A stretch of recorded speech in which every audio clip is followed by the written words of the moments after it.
Good evening, everyone. I'm Laura Ingraham. This is the Ingraham Angle. Thank you, as always, for joining us. Now, if you have been checking your 401k, maybe obsessively, over the last few days, it's understandable that the steep decline has you worried. The market slide is real, but it is also temporary. And the people I trust are right when they urge you to hang tight, do not panic sell. But of course, the Democrats, who we know are incapable of raising the standard of living of middle-class Americans, their only response is to fuel the panic.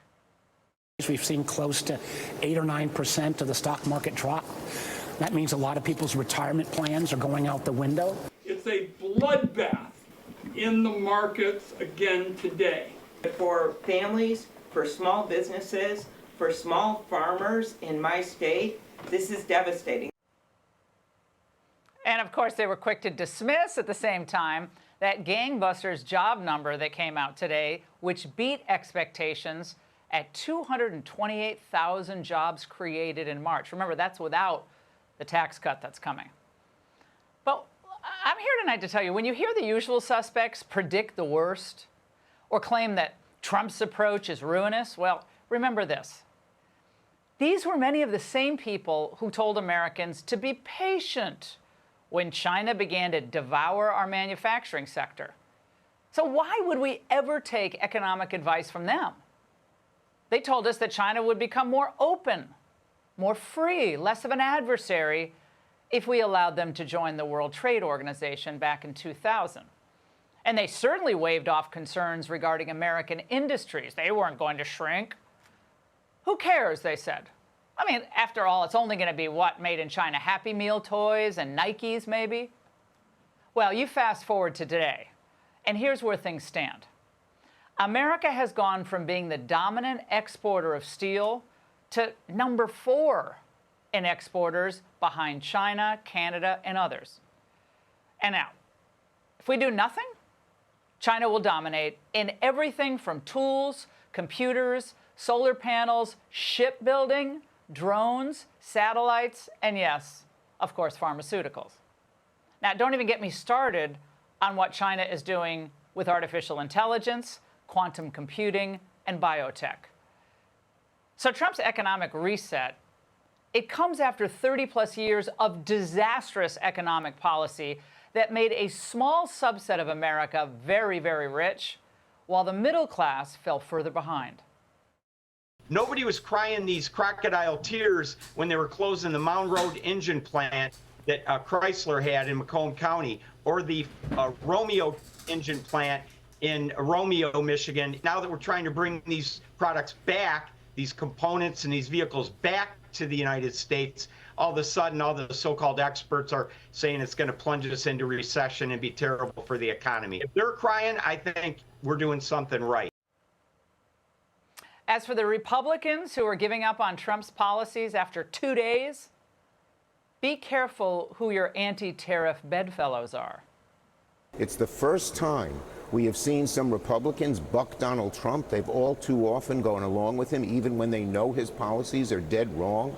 So I welcome it, and I hope it could pass. It's a bipartisan bill, and it shows you how bad these tariffs are when even Republicans, who have been so afraid to break with Trump, some of the leading Republicans are.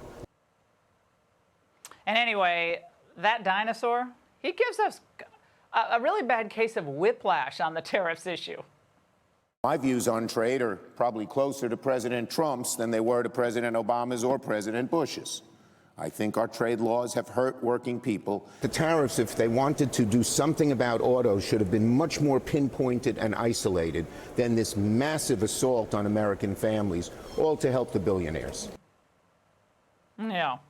At one point today, it was so weird, he just started reading on live TV. How worried are you that all of this could push the U.S. economy into a recession? I'm very worried about it, Dana. This is one of the most disastrous and poorly thought out policies that the Trump administration has done thus far. What it does is it makes everybody just worry about spending money. Businesses hold back on spending, on training, on hiring people, and it's so poorly done. Do you know, Dana? This policy taxes penguins, but not Putin. Penguins, but not Putin? I don't even know what that man's saying. So look, I'm here tonight to tell you, ignore the Dow doomsdayers. Remember, these are the people who get to trade in the market, even though they have a lot of effect on the market with their legislation. I'm not listening to any of these people. You have to think beyond the short run. I think the CEO of United, well, seems to get it. To me, what's happening there is a genuine desire from the administration to actually create more careers like we create here at United Airlines for middle-class Americans, and to strengthen the middle class here in the country. And I think that's a laudable goal. You may disagree fairly with the way we get there and the tactics to get there, but the goal of creating great middle-class careers, I think, is a laudable one. Yeah, the United CEO is bullish on America. Good stuff. So when the dust settles, we're going to once again have a dynamic economy where companies and their workers who make things in America will have advantages. It certainly will be more fair. So people who build cars, people who forge steel will get paid more.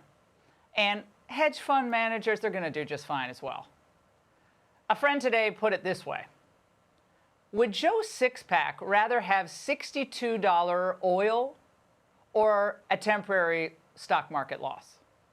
Because the drop in oil prices and the 10-year Treasury, that ends up immediate as a tax cut for Main Street.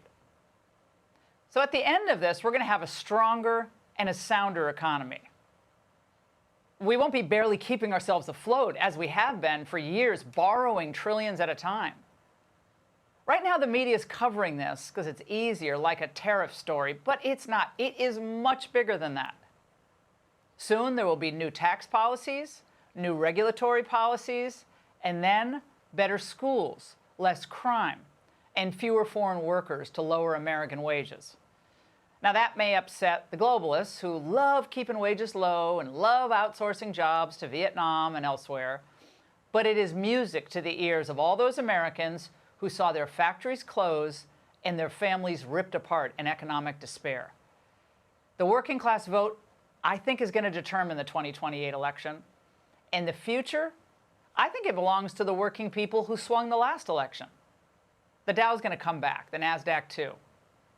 But if we kept going the way we were going, America as an independent, sovereign country would be finished. Trump's moves are bold, yeah, but they're not calamitous. Calamitous is the word that describes how the Uniparty ran our economic policy for the past 30 years. They were wrong then, and they're wrong now. Hey, Sean Hannity here. Hey, click here to subscribe to Fox News YouTube page and catch our hottest interviews and most compelling analysis. You will not get it anywhere else.